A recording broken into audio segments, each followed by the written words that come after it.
vaccines offer limited protections, no specific treatment exists. The challenge in detection arises from symptoms overlap with smallpox, measles, and chickenpox, and the lack of large datasets for accurate diagnosis. Deep learning and CNN models such as VGG, MobileNet, and ResNet have shown over 80% accuracy in detecting monkeypox from medical images, providing faster and more accurate diagnosis. This study aims to apply deep learning for monkeypox prediction using skin images, improve model performance, and address the challenges of overlapping symptoms, ultimately enhancing early detection. This study cited up to 28 relevant references, including those displayed on the screen in each of the keynotes, such as VGG 16net, DenseNet 201, MobileNet v2, the other methods, random forest, naive Bayes, and the evaluation methods.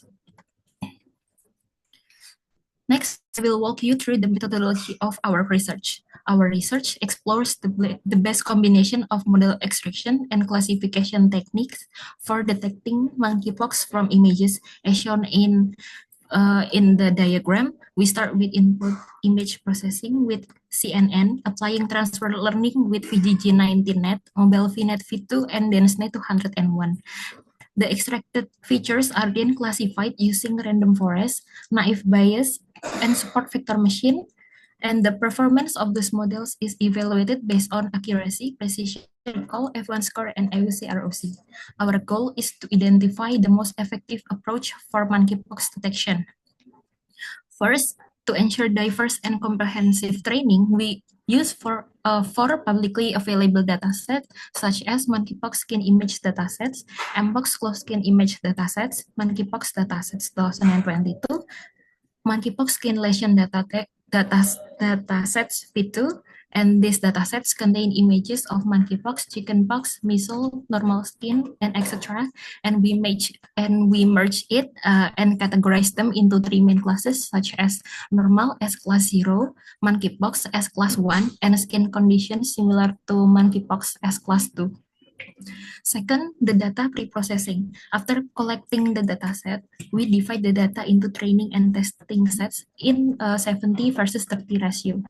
Initially, we had 555 images, but to ensure balanced representation across all classes, we applied data augmentation techniques such as flipping, rotating, cropping, and brightness adjustment, and this helped expand our dataset to 15,000 images and ensuring balanced class distributions with 1 versus 1 versus 1 ratio and reducing overfitting. Feature extraction was conducted using pre-trained CNN models such as VGG 16, MobileNet v2, and DenseNet 201, and both with fine-tuning and without fine-tuning. Without fine-tuning, only the pre-trained weights were used for feature extraction, and fine-tuning involved retraining specific upper layers of each model while freezing others to adapt the new data sets. First, in VGG 16net, CNN with 16 layers use small 3x3 kernels and ReLU activation before softmax classifications, and the fine-tuning involved training for 20 epoch with batch size of 16, freezing all but the last layers using a learning rate of 0.0001 with a dense layer of 256 neurons, with a DAM optimizer with categorical cross-entropy layers, cross-entropy loss, and early stopping to prevent overfitting.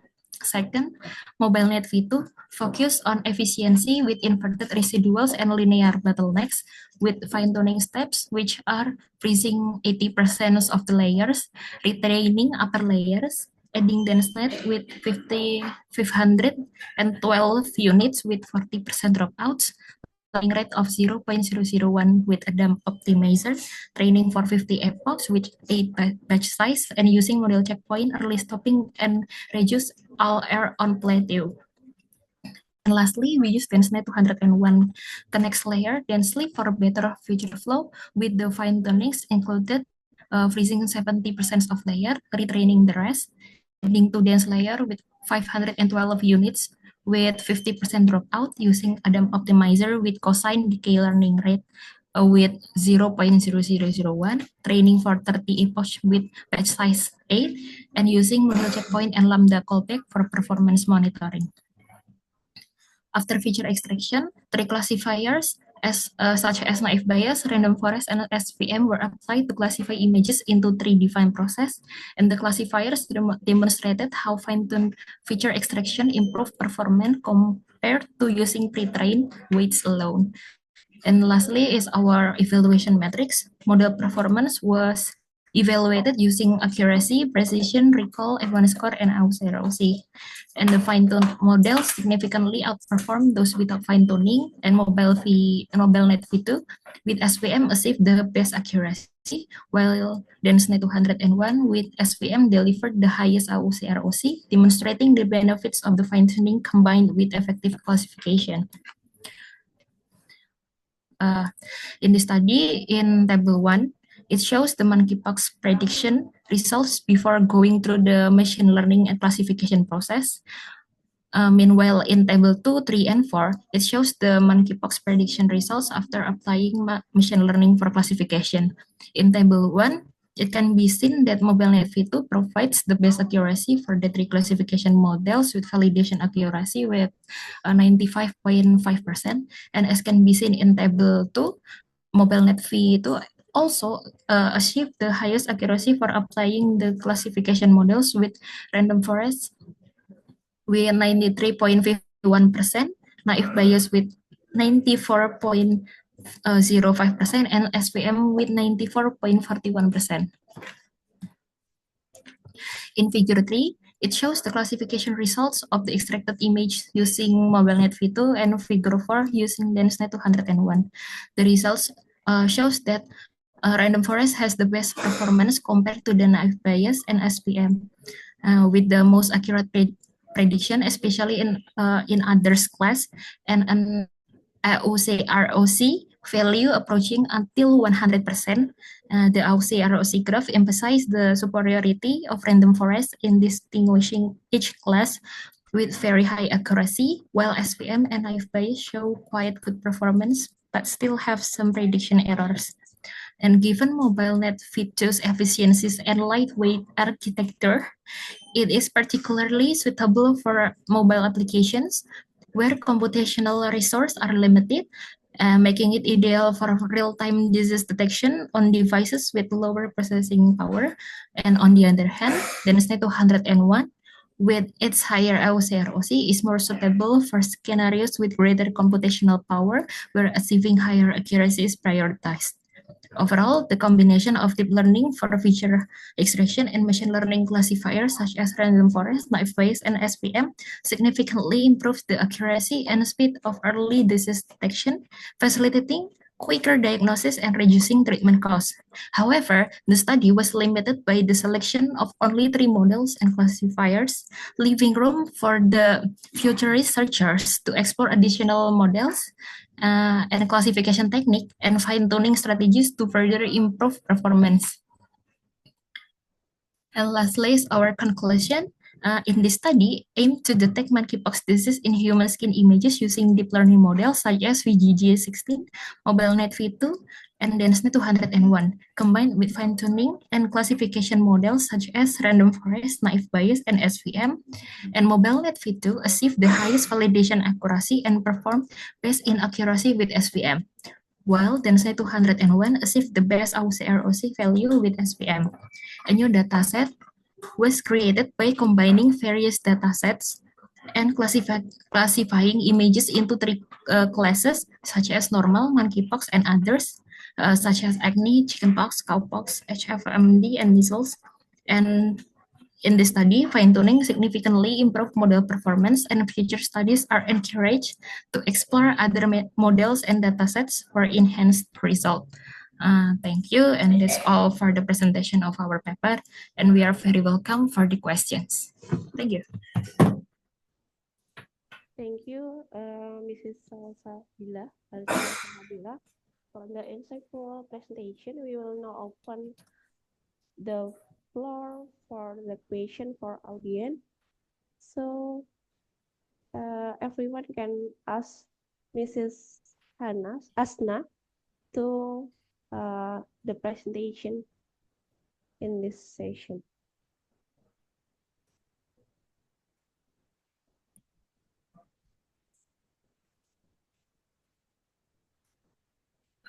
Please raise your hand in future Zoom feature room if you have some question. Okay, it seems we don't have any question from the audience. Let me start by asking one question for you. Why did MobileNet percent 2 achieve the higher accuracy in the experiment? I mean, what specific factor contribute to MobileNet percent 2 superior accuracy? And then how do different classifier, random forest, naive Bayes, SVM as a fine-tuning impact the performance of this deep learning model? Do you get my question? Yes, I get it. First thing first, why model NetV2 achieve the higher accuracy? Because we already trained it first with fine tuning and without fine tuning, and with the same fine tuning, mobile NetV2 using freezing 80% of layer, retraining up to layers, adding 10 layers with learning rate of 0.0001 with Adam optimizer and training for 15 epochs with patch hash 8. Actually, we already applied it with 3 models, but specifically in MobileNet V2, it achieved a higher accuracy. So we can write the results as the MobileNet V2 as the best model. And for the classifier models, we actually know that only using feature extraction such as CNN, it actually can predict the result. But using the classifier such as random forest, naive Bayes, and SVM, it gives us more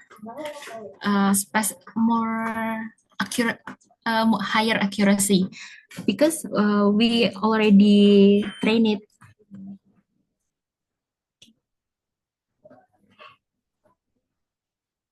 And the idea it appears because we are searching for the higher accuracy, and turns out while we applying the classifiers models, it gives us the best result. Is it already answered the questions? On the 2.2 question, not clearly answered. How about fine tuning? You use some algorithm to fine tuning, all right? Okay. Okay. How does impact the performance of deep learning in your research? How does it impact? It certainly gives us a more classified result, because we had 3 classes such as normal, monkeypox, and others. And with applying classifiers models, it turns out makes it clearer that the class is all as the classes is already classified into 3 classes, and it shows from the accuracy. It gives us a best accuracy.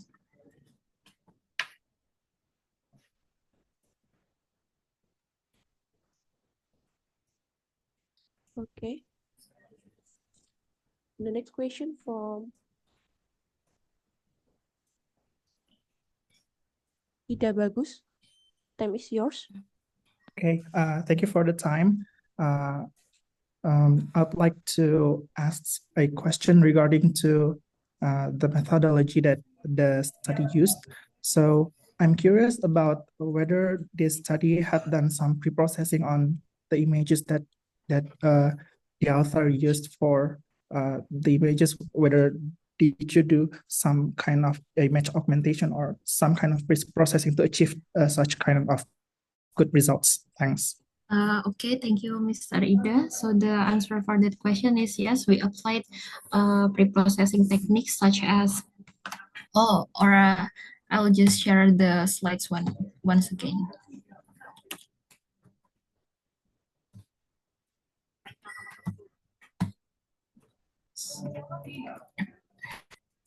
This, we already did data pre-processing, such as splitting data into data train and test. And in here, we did something like flipping, rotating, cropping, and brightness adjustment. So yes, that's the data augmentation that we did. Okay, thanks. Okay, thank you. Okay, due to the time constraint, we must now move on to the next presenter. Thank you very much for the presentation and asking question to Mrs. or Miss Hasna Salsabila. And then now let's move on to our next speaker. Please welcome Mr. or Mrs. Lutfiah Sania Samardi with the paper title Simulating the Effectiveness of Wolbachia Base Factor for dengue in Bandung using diseases spread model. You have 10 minutes. The floor is yours.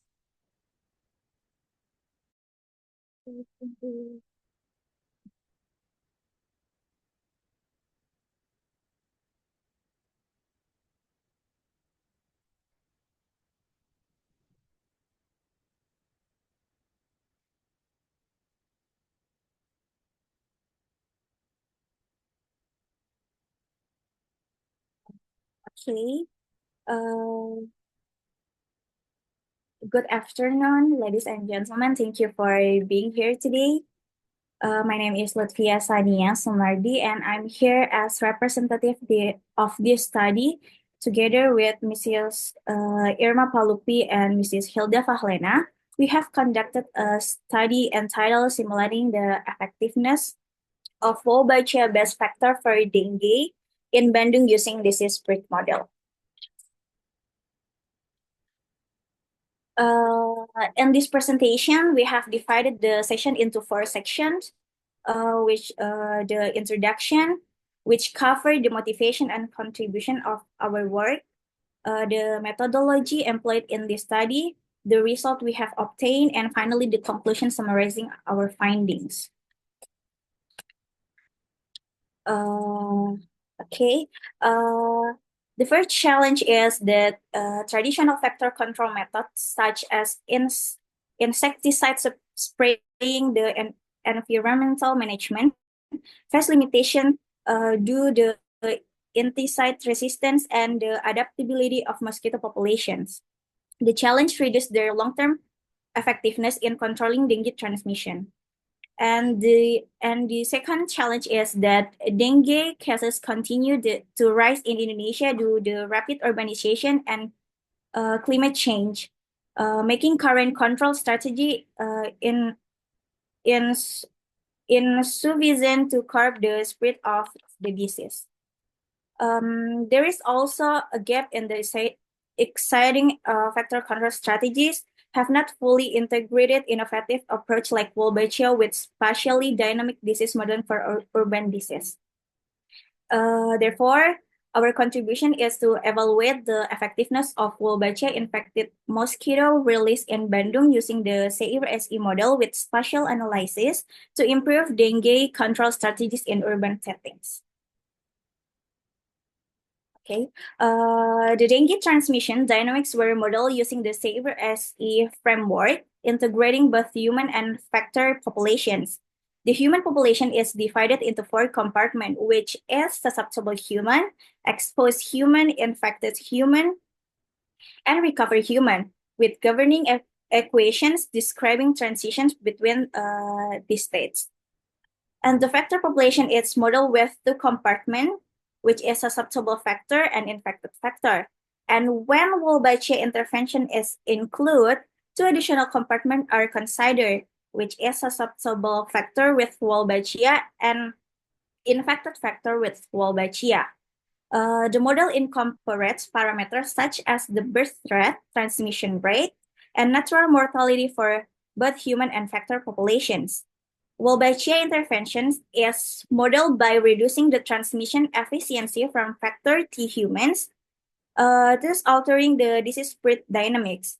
These equations are designed to simulate the spread of dengue and the impact of vector control strategies. Okay. And to estimate model parameters, we use the Levenberg-Marquardt optimizations method. This method minimizes the discrepancy between predicted and observed infected cases using the error function shown on the slide.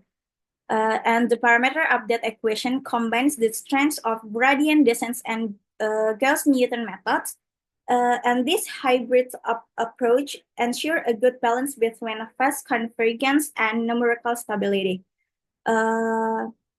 The table summarizes key parameters, including the error functions, simulated and observed infected cases, and the model parameters being estimated. To simulate the spatial dynamics model across the regencies in Bandung, we use an adjacency matrix to represent location connectivity between them. In this model, the one-dimensional framework from the previous slide is applied individually to each regency, while the adjacency matrix is used to compute the mobility factor, capturing interactions and movement between neighboring regencies. Okay. The parameter estimation focuses in Ujung Berung, the only district in Bandung implementing Wolbachia-based mosquito control. Using dengue case data from 2016 to 2022, the model parameters will fit the captured transmission dynamics. Key parameters include the vector to human transmitter rate with beta factor of 0.0519, human to vector transmission rate with beta human of 1, and natural mortality rates for human with mu human of 1/70 times 52, and vector with mu vector of 0.025. This value provide a baseline understanding of dengue dynamics. When Wolbachia was introduced, the vector to human transmission rate increased with the beta factor of 0.0708, reflecting reduced transmission efficiency in Wolbachia-infected mosquitoes. And the intervention's efficiency factor was estimated at R Wolbachia of 0.4092, while the baseline model improved slightly MAPE 39.79%, and Wolbachia intervention model is 39.61%. The performance indicates limitation in capturing sharp case increases, suggesting the other factor like mobility and seasonality may influence the result.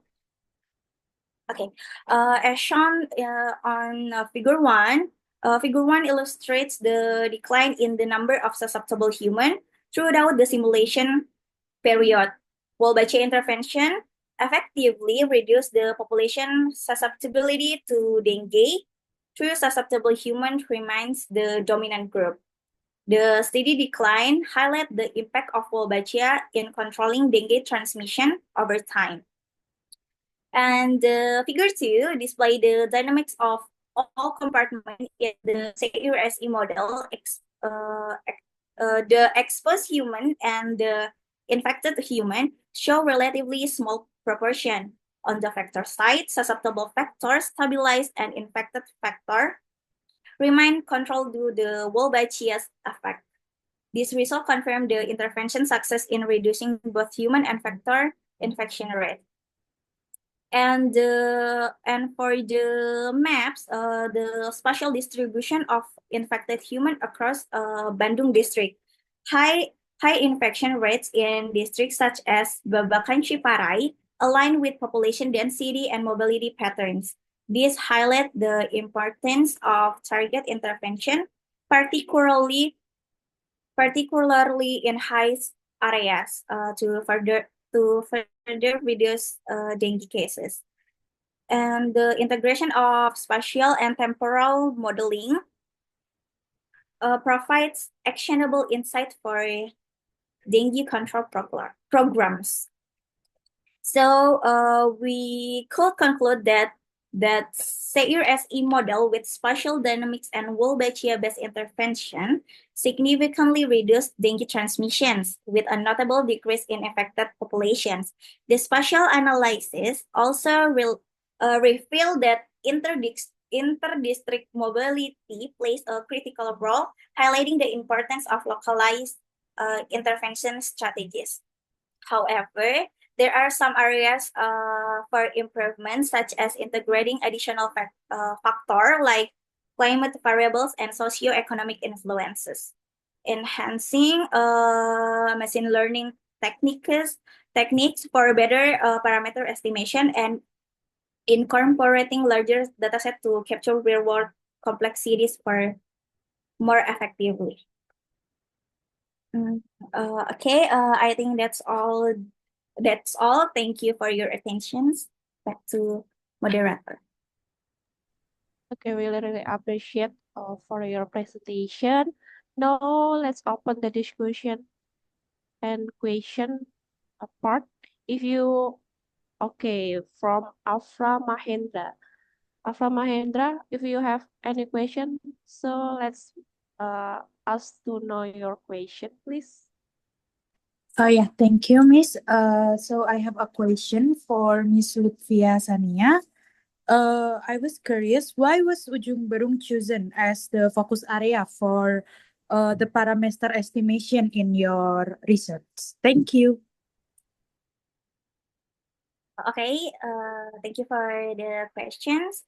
So Ujung Berung was picked because it's one of the high-risk district for dengue in Bandung, and more important, it is the only district where Wolbachia-infected mosquitoes have actually been released. This made it a perfect case study to analyze the impact of Wolbachia of dengue transmissions. By using real case data from Ujung Berung, the study was able to fine-tune the model parameters and get a more accurate idea of how well Wolbachia works in actual urban setting.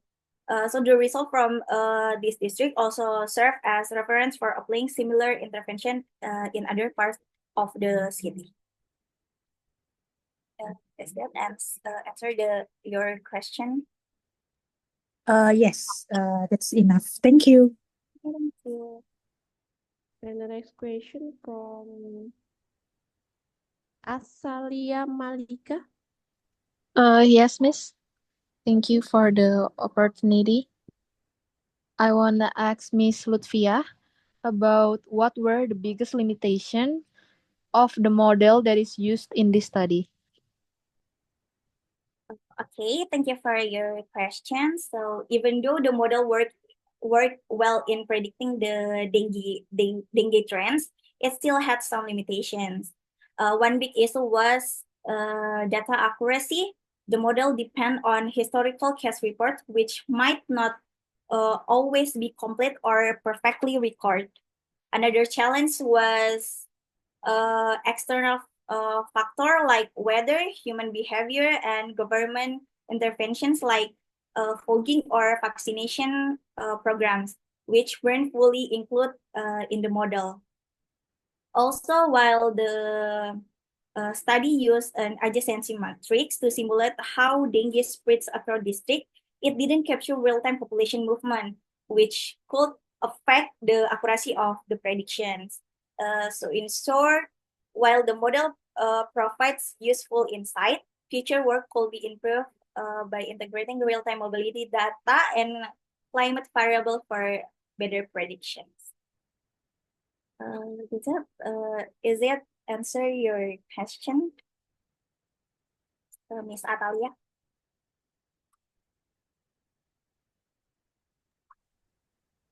Satalia? Okay, maybe some problem with connection. So before we move to Shifa Fatima, I would like to ask some question about your research. How does the SAIR-C model with spatial dynamic contribution to the reduction of the new transmission? Can you repeat the Question. Okay.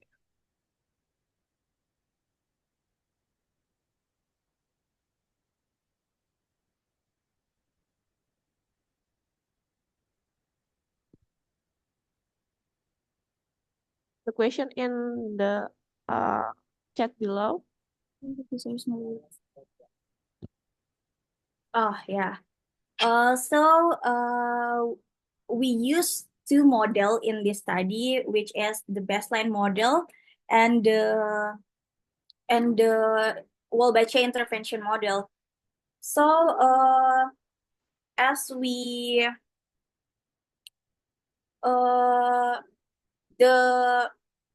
the reductions of the reduction of the SAIR's model with spatial dynamics and the baseline is a little bit reduce the dengue transmissions,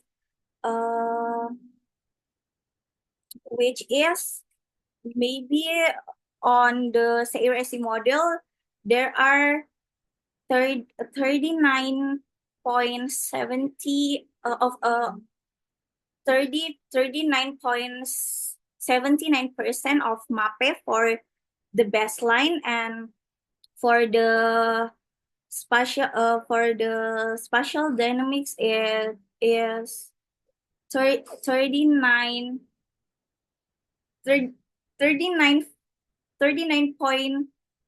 61%, which is a reduction the transmission for the SAIR-SC model. Okay, so the SAIR's model only impact on MAPE or what? SAIR-SC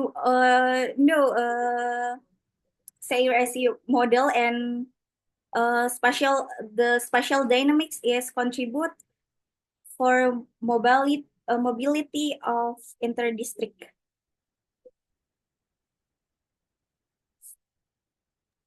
Okay, I get it. Time is up. And then thank you for your presentation, Mrs. Lutfia Sania Sarmaldi.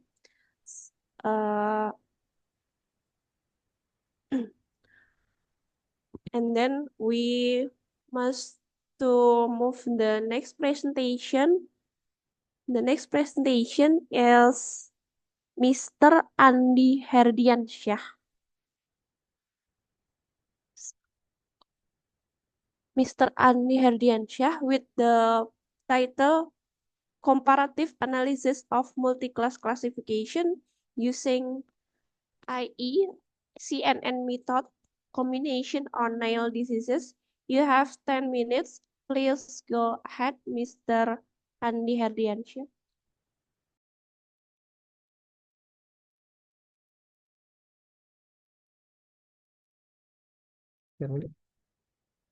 Share mi Pak.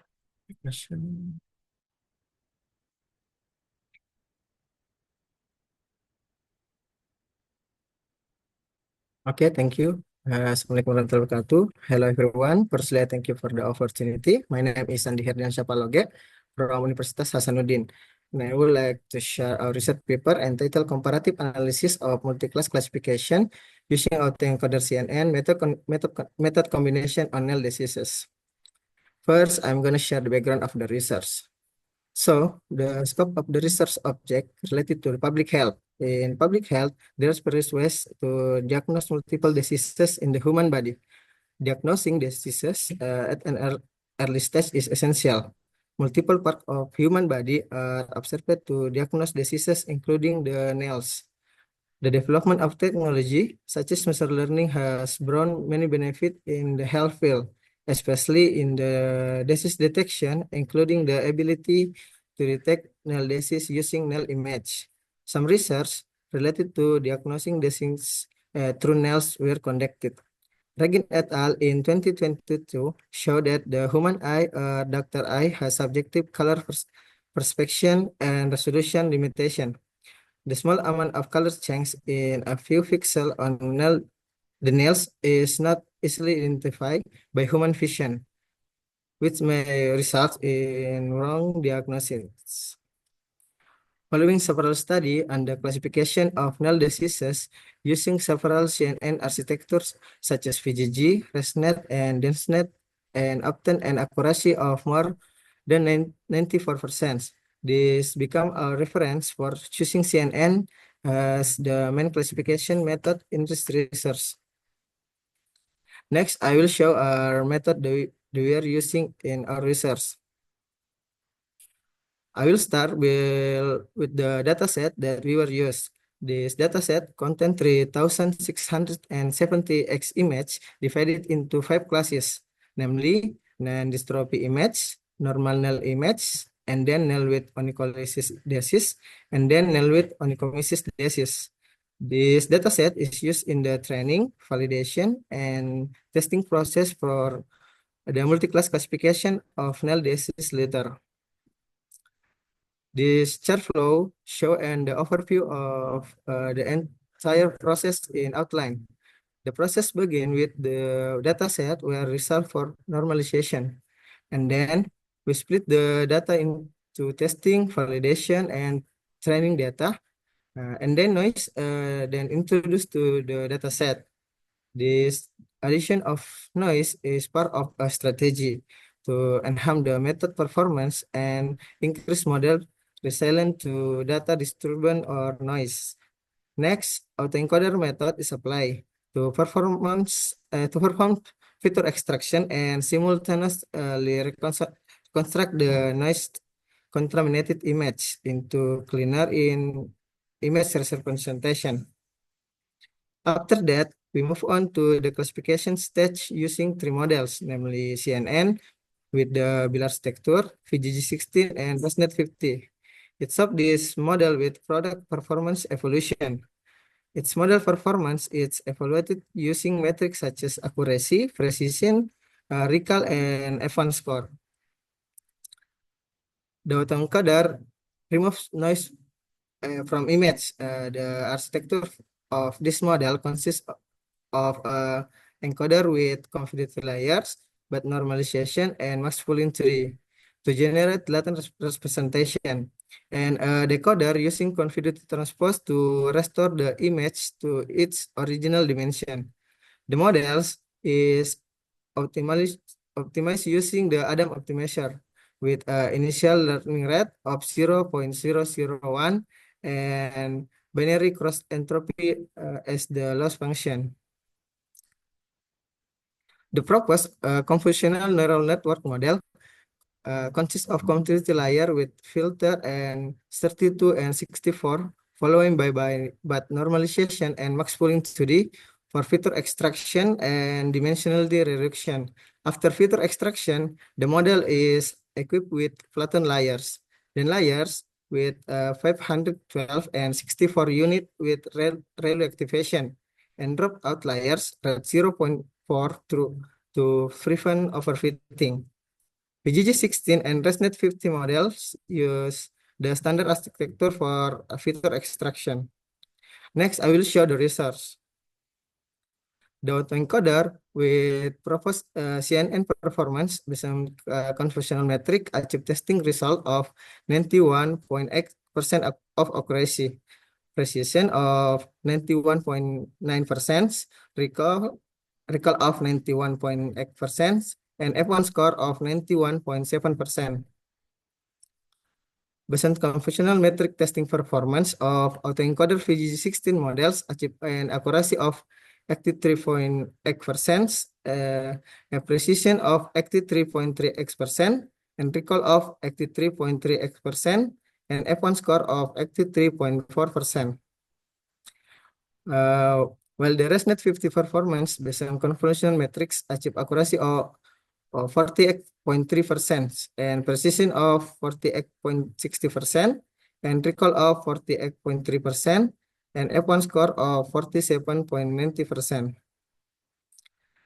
The use of autoencoder in the study, which serves to eliminate noise and reconstruct data in lower dimension. With cleaner and more focused data, simple CNN can achieve high performance without requiring many parameters, reducing the risk of overfitting and improving computational efficiency.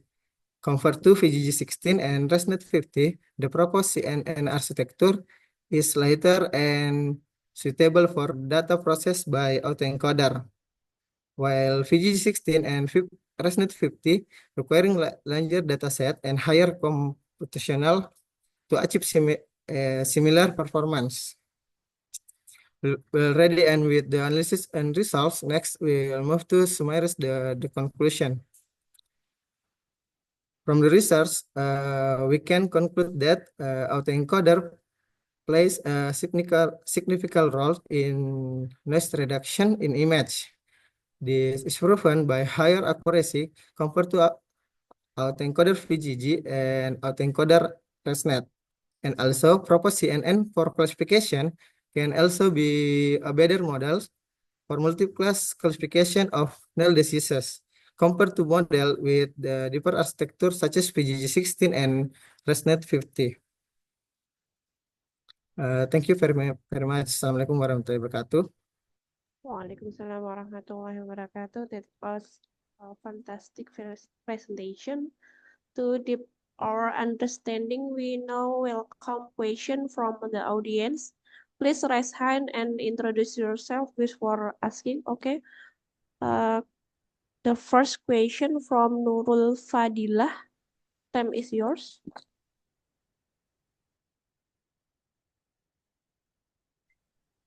Thanks for the permission. Okay, I have a question for Mr. Andi Hardiansyah. On the dataset slide, it shows that the dataset for each disease is imbalanced. Was there a process in your research to address this issue? If so, how? Thank you.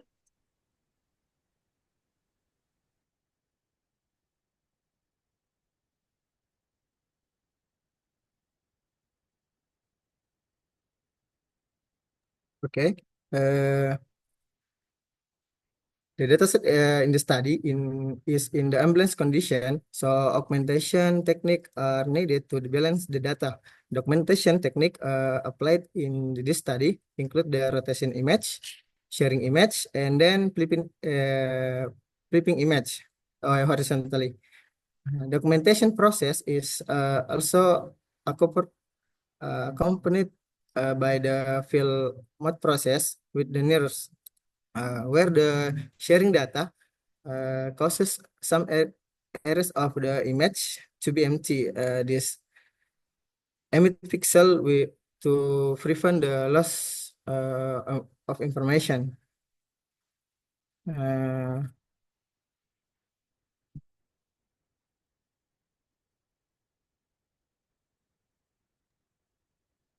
Okay. Mrs. or Miss Nurul, the answer from Mr. Andi enough for you? I think enough. Thank you. Okay.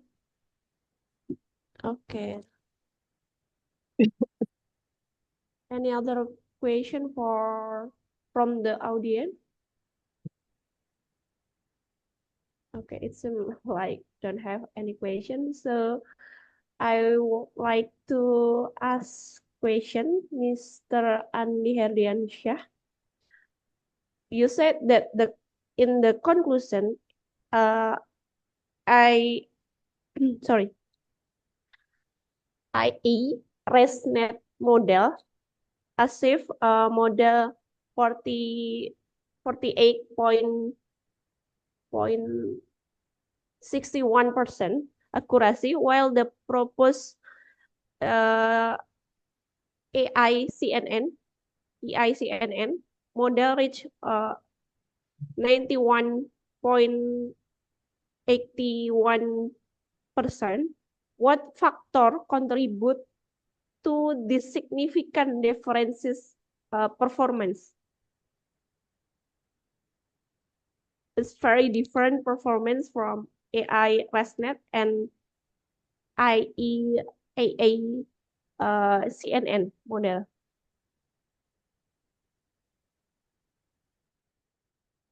Do you get my question, Mr. Andy? Hello? Hello? You get my question? Or I must to repeat again? No,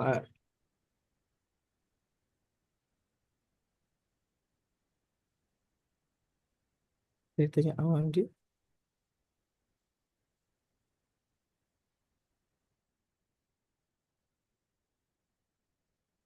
Sorry, I don't. Okay, Mr. Andy? So answer my question, please.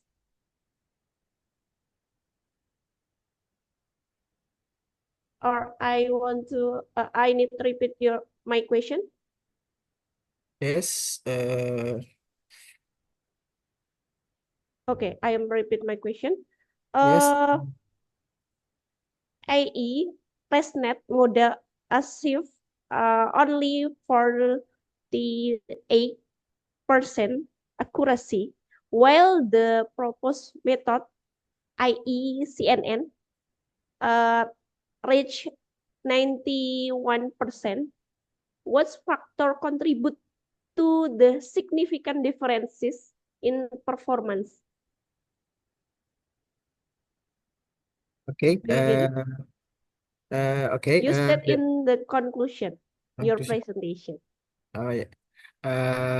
The use of autoencoder in the study with the server to eliminate noise and reconstructed data in lower dimension make a simple CNR architecture more optimal for Nile DCSS classification. The autoencoder process clean the noise from the data, so the models only receive to relevant information and reduce the data dimension, variable reduction and complexity of the feature that net the need to be processed with cleaner and more focused data. A simple CNN can active high performance with requiring many parameters, reducing the right risk of overfitting and improving computational active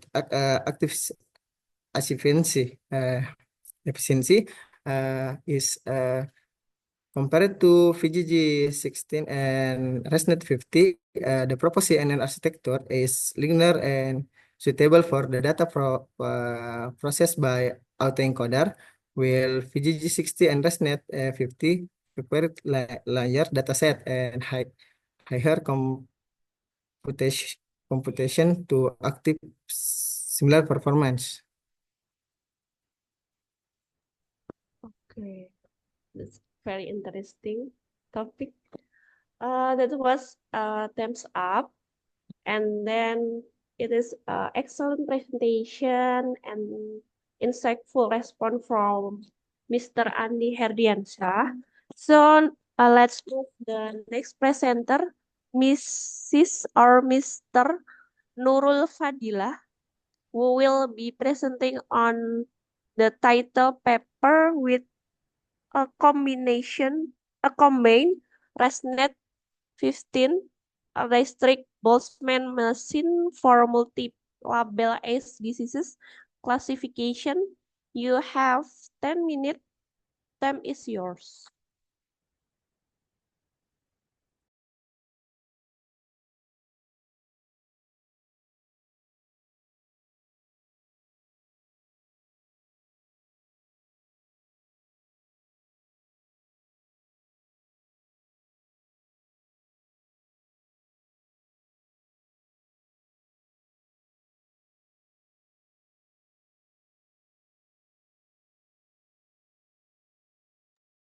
Okay, Mr. or Mrs. Nurul Fadila. Okay, Bismillahirrahmanirrahim. Question. Assalamualaikum warahmatullahi wabarakatuh. Good afternoon. And thanks to the organizer of IKDIS, let me introduce our team. I am Nurul Fadila, joined by Ingrid Nurtanio and Syafaruddin from Universitas Hasanuddin. Our research is titled Combined ResNet 50 and Restricted Boltzmann Machine for Multi-Label Eye Disease Classification.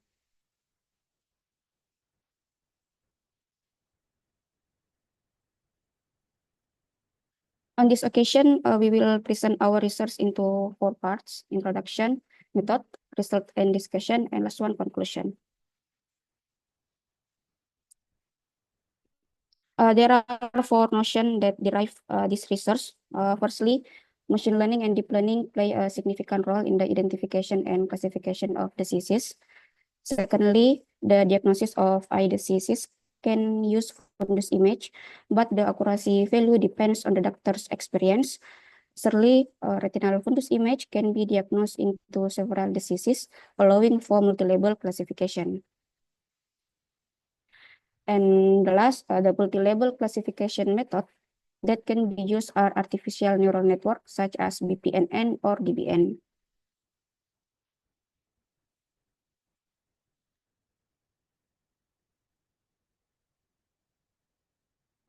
This slide presents 3 studies that perform classification on retinal fundus image using CNN methods, all of which achieve an average accuracy of around 90%. This form the basic for our decision to choose CNN as the backbone model in our research. Next, the slide presents 3 studies about Boltzmann machine methods, all of which achieve an average accuracy of around 88% to 98%. This form the basic for our decision to choose RBM to combine it with CNN. Therefore, this study contributes to the development of a multi-label classification architecture for eye diseases by combining CNN using ResNet 50 and RBM. While also exploring the effectiveness of semi-supervised learning in enriching the dataset. About dataset, the dataset originates from the Fayette AI Advanced course about retinal disease detection. This dataset includes image from CTEH and image from the CEDAR and APEC dataset.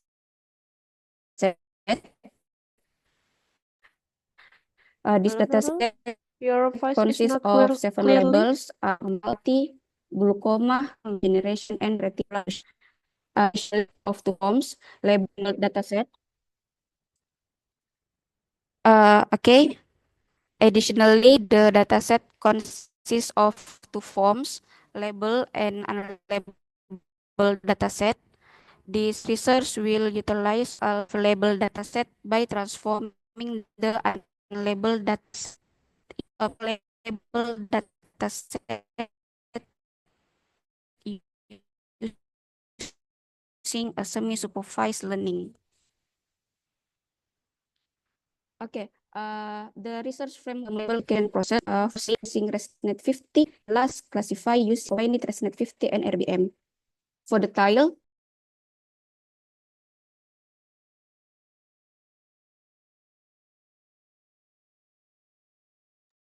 Hello, Nurul.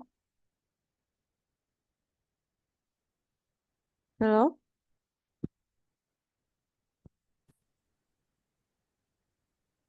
Are you there?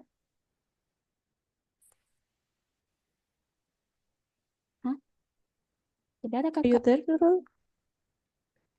Your connection is still not fine. Okay. Can we continue your presentation?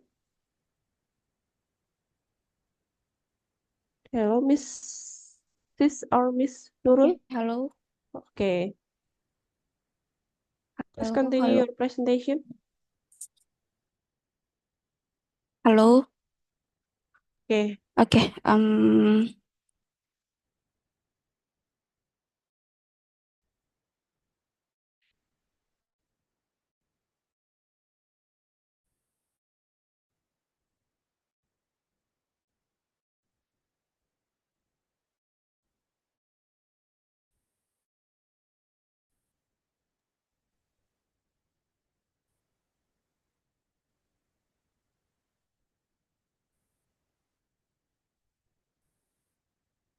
Hello, Nurul. Can we continue your presentation or we Halo. skip in the end of the Astagfirullahaladzim. session?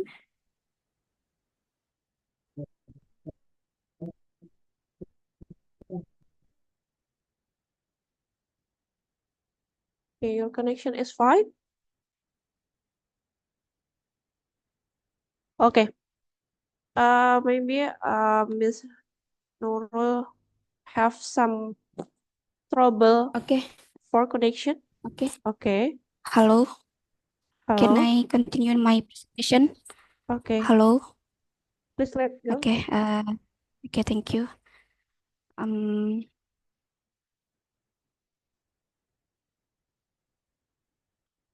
Oke, jadi sorry. The CNN architecture with ResNet 50 is used as the backbone model. This model is trained using the Adam optimizer. And from this model, we obtain the training features and validation features which serve as input for the next step. What the next step? The second model use the training and validation features from the previous step as input for label spreading to assign pseudo labels to the unlabeled dataset. The resulting pseudo-label dataset is combined with the original label data to form a new training dataset. The combined dataset is used to train and evaluate the ResNet 50 backbone. ResNet 50 backbone architecture with the same parameters as in the initial modeling. This allows us to compare the performance of the backbone model trained on the original dataset versus the combined dataset. The combined dataset is also used to train and evaluate the model combined ResNet 50 with RBM with the same parameters. This allows us to compare the performance of the ResNet 50 versus ResNet 50 and RBM. Okay, our proposed model feature extraction with ResNet 50. ResNet 50 serve as the backbone model to extract features from retinal fundus image up to the average pooling layer, producing high dimensional vector representation as the initial input. Filter selection with RBM. RBM reduce dimensionality and filters the most relevant features, resulting in a lower dimensional efficient representation for the classification stage. And the last, multi-label classification at the fully connected layer. Features output by RBM are used as input for the FCL, where multi-label classification is performed to detect various eye disease. Result and discussion. ResNet 50 with original dataset versus ResNet 50 with combined dataset. ResNet 50 with original dataset achieve an F1 score of 81%, and ResNet 50 with combined dataset achieve F1 score of 93%. Using a combined dataset in the CNN model with the same parameters result in improved performance. This indicates the label spreading method in constructing the combined dataset can influence the model's performance, but in training and testing phases. ResNet 50 with RBM, combined ResNet 50 and RBM with combined dataset. ResNet 50 with combined dataset achieve an F1 score of 93%, and ResNet 50 with RBM with combined dataset achieve F1 score of 96%. The combination of RBM and ResNet 50 not only enhance the overall performance of the model, but also significantly improve its stability compared to ResNet 50 alone. The CNN RBM model effectively mitigates performance fluctuation observed in ResNet 50 and ensure a more consistent and reliable convergence. The conclusion, firstly, effective use of label spreading. The label spreading method successful provide pseudo labels for the unlabeled dataset, enriching the original dataset and enhancing model performance. Secondly, best performance of combined ResNet 50 RBM. The combined model of ResNet 50 and RBM achieved the highest performance with an Evans score of 96%, precision of 98%, and recall of 95%. And lastly, deep feature extraction with RBM. RBM effectively reduce dimensionality and extracted deeper, more relevant features, contributing to improved classification accuracy. I think enough. So sorry for the trouble. Thank you. Assalamualaikum warahmatullahi wabarakatuh. Waalaikumsalam warahmatullahi wabarakatuh. Thank you for your presentation and insightful information. And then we will move to questions and answer session. For the audience, if you have any question, please raise your hand. Okay.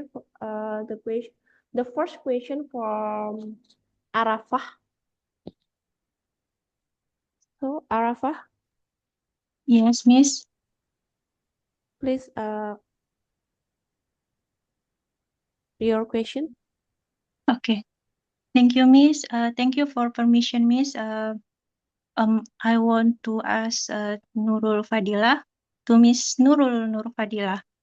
I would like to ask, what is the role of RBM in the combined modeling of CNN and RBM for eye disease classification? Okay, thank you.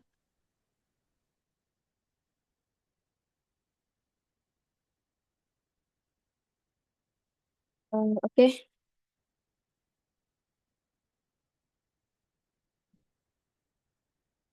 In the proposed modeling, the output of the average pooling layer from CNN will serve as input to RBM. RBM reduces dimensionality and filters the most relevant features, resulting in a lower dimensional, efficient representation for the classification stage.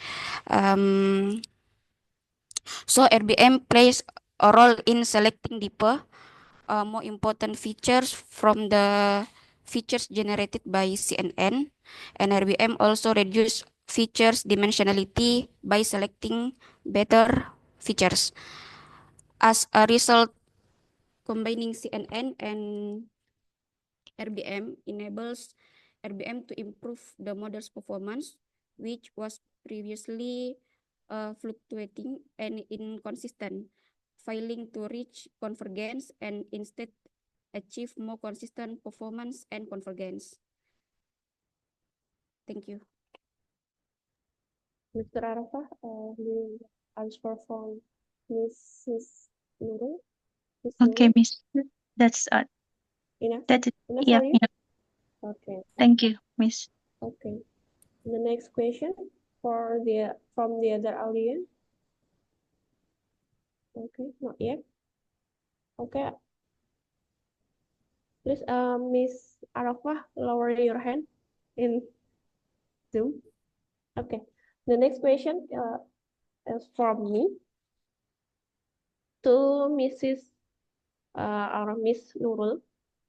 The question is, if I remember, you mentioned feature extraction, feature selection on your research, correct?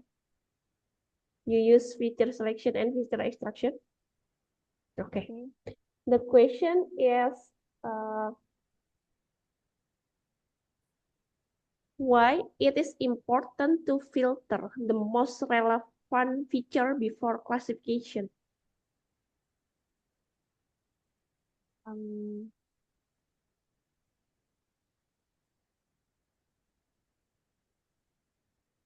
You get my question? The features generated by feature extraction is important, but the classifier of fully connected layer, it use a feature from the extraction feature.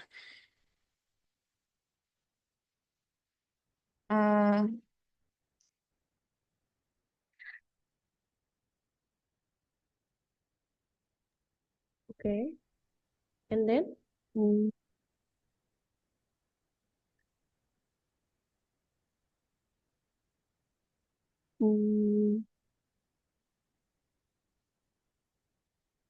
Okay, I want to change my question. What would be the impact of skipping the future selection step after using ResNet 1550? Okay. Do you get my question? Okay. Okay, jadi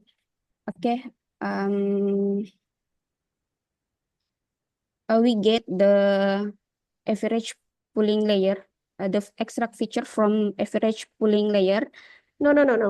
If you skipping the future selection, what will do in your research? Feature selection. Yeah, if you skipping this step.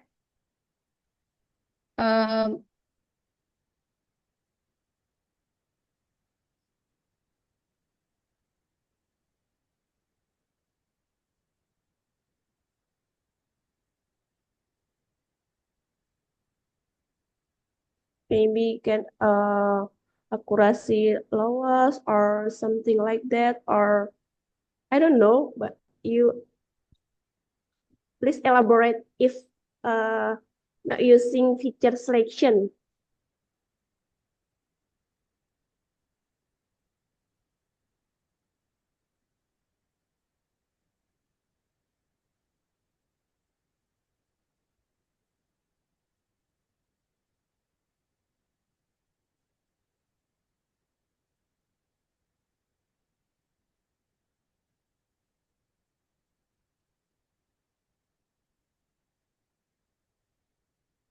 Can you repeat your question, please? Okay, my question is, what would be the impact of skipping the future selection step after using ResNet 15?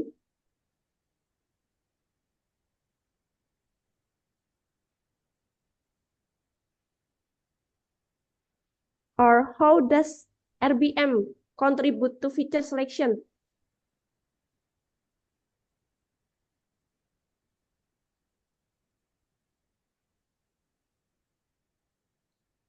My voice is very clear, and you know what I mean?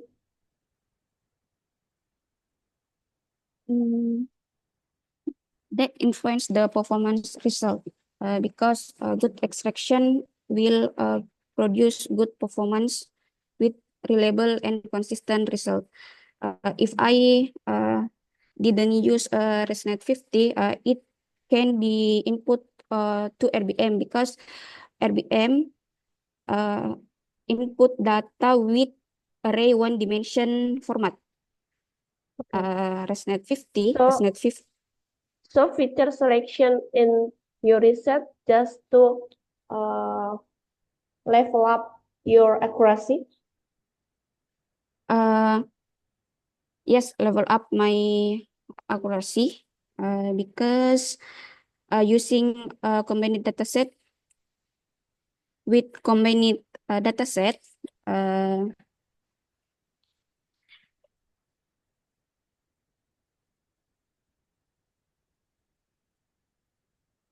I get the performance with without the RBM, we can get the performance is not stable, and so you use feature selection to stabilize your model and then can the higher accuracy, right? Yes, the CNN RBM model effectively mitigates performance fluctuation observed in ResNet 50 and ensure a more consistent and reliable convergence. Yes.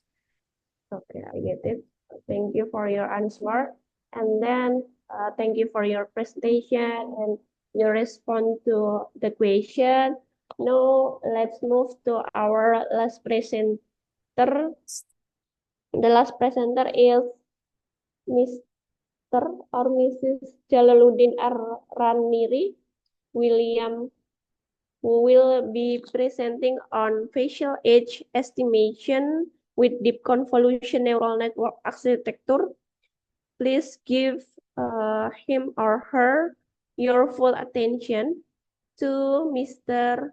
or Mrs. Jalaluddin Raniri. The stage is yours.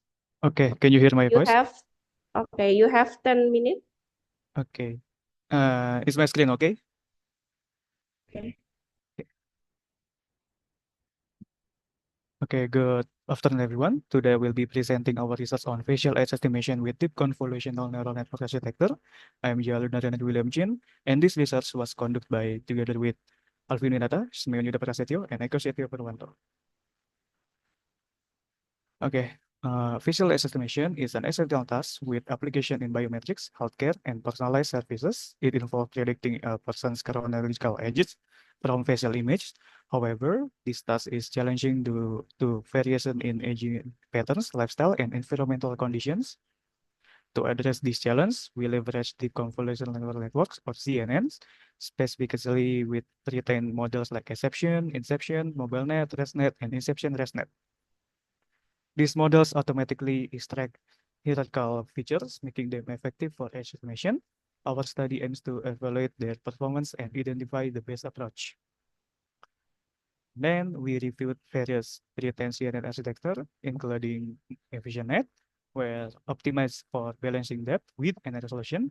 And then we got MobileNet, a lightweight model for a real-time application. And then Inception and Inception ResNet, multi-scale feature extraction with residual connection. We got the exception, use deepest variable convolution and efficiency. Key findings indicate that deep learning outperforms traditional methods in accuracy and scalability. Pre-trained model reduce the training time and computational cost, making them ideal for physical application. And in methodology, our dataset undergoes several pre-processing steps like data cleaning, normalization, data augmentation, and additionally, we use grayscale images to reduce computational complexity while preserving key facial features. And in the workflow, the dataset is collected from publicly available resources from EMDB Wiki, and you take a face, ensuring diversity in age, gender, and ethnicity. We follow a structured workflow. In our model architecture is there are data collection.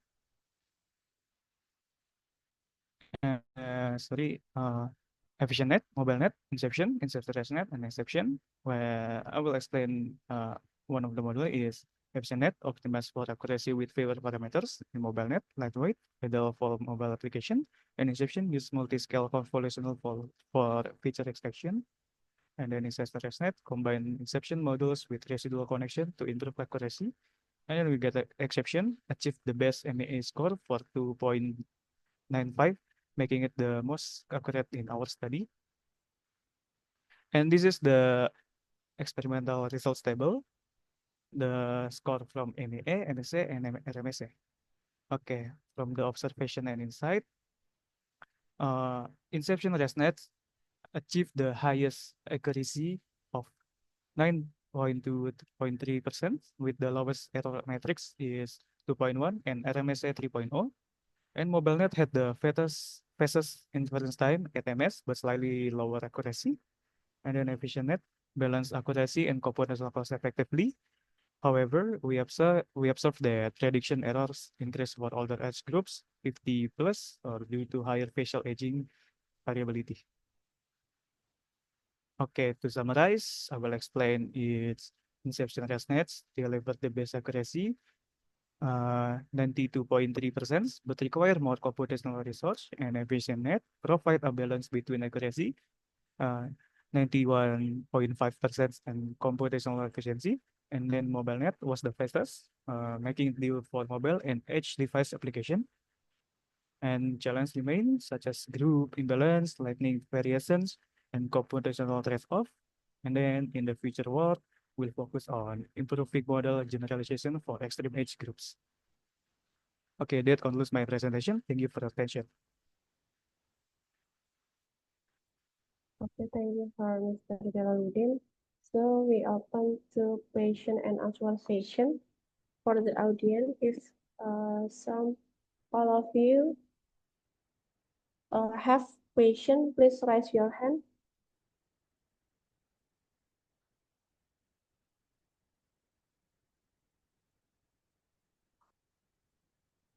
Yeah, question from the audience. So I will ask you about what role could generative adversarial network play in improving age estimation Sorry, can model? you repeat? I can hear you. Okay. Yeah. What role could generative adversarial network play in improving age estimation model, and how might they be used in the future research? Oh, you mean how I improve the, yeah? Yeah. Yeah. I think because CNN from stress request a large data set, significantly and computational research. Instead, we use transfer learning with pre-trained models such as exception, testnet, and mobilenet. And then they already learn useful features from large data set like ImageNet. And they reduce training time and improve accuracy, especially with limited data. And for fine tuning, we adjust only the final layer for facial age estimation. Is that clear enough? Enough. Okay. The next question may be from audience.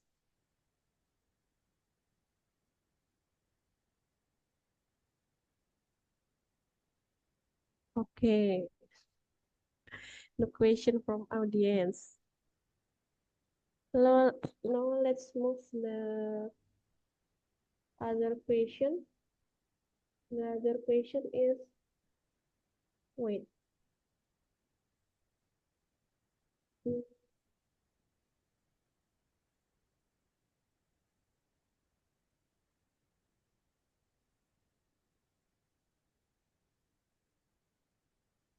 How you collect your data set? How I collect my data sets? Sorry, how I collect my data sets? Yeah. I'm collecting the data set is from what it's called Kaggle, and you take a face, like I said in the paper, mostly in Kaggles. Okay. So open data, open source data. Sorry? So this is you use open source data. Yeah, yes. Okay.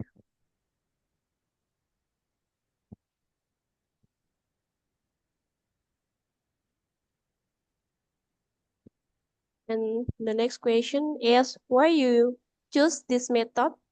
Why not the other method? I'm using deep learning methods instead of machine learning, maybe. I'm Yes. using deep learning like traditional machine learning approach such as SVM, super vector machine, or random forest. I'm using deep learning because especially convolutional neural networks CNN is superior because it automatically extracts hierarchical features from facial images and it learns edge-related patterns more effectively than manual feature engineering. And pre-trained models like exception, inception, ResNet reduce the training time while improving accuracy. Is that clear enough? Clear enough. But as I know, CNN is very complicated with layer, Yeah. and how to fix it, how to know that your model is the best for this research. There's some models I'm using in my facial age estimation, like Like example is Inception ResNet achieved the highest accuracy in my study, right? Because it combines inception modules, which extract multi-physical features effectively, and residual connection, which prevent vanishing gradient issues and improve deep network training. And this combination makes Inception ResNet effective in capturing accelerated patterns while maintaining training stability, leading to the best accuracy in our experiments. So yeah, is that clear enough? Maybe the next question from the audience.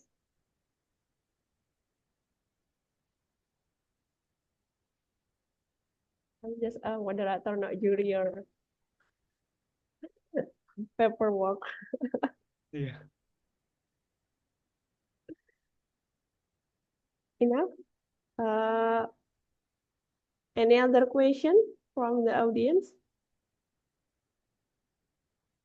Okay, if there is no question from the other audience, we will move to, okay, this is the last presentation from Mr. Jalaluddin, Mr. Jalaluddin Arani. So,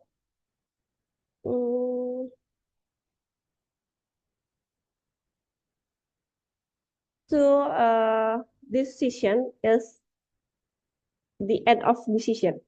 To mark the end of this wonderful session, we will now have group photo. If you are comfortable, please turn on your camera and get ready for take a picture.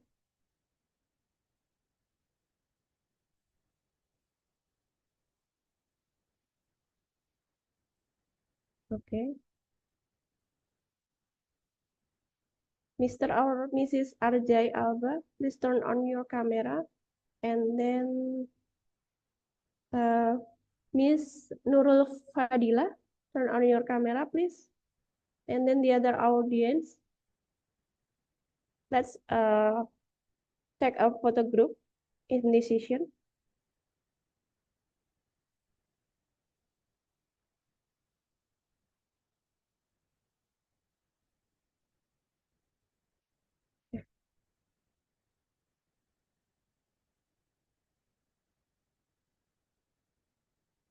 Okay.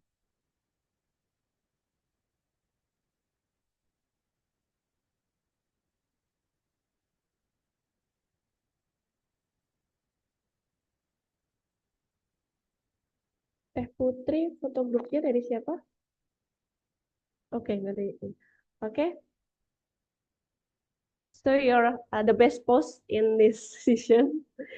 Please smile and turn on your lighting or something like that. Okay, 1, 2, 3. Okay. Enough, Teh Putri? Okay, one more time. Okay, 1, 2, 3.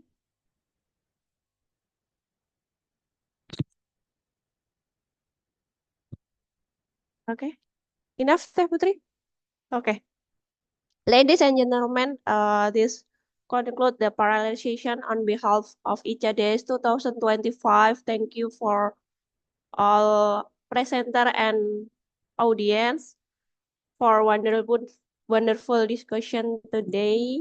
On behalf on committee, I apologize for any mistake or inconvenience that may have occurred during this session. We truly appreciate your patience and understanding. This concludes our session, and we appreciate everyone's time and contribution. We hope this session has been both informative and inspiring. Okay, once again, thank you for all participants and presenter today. Have a wonderful day. Thank you. Thank you, Miss Siti. Have a wonderful day. Thank you. Thank you.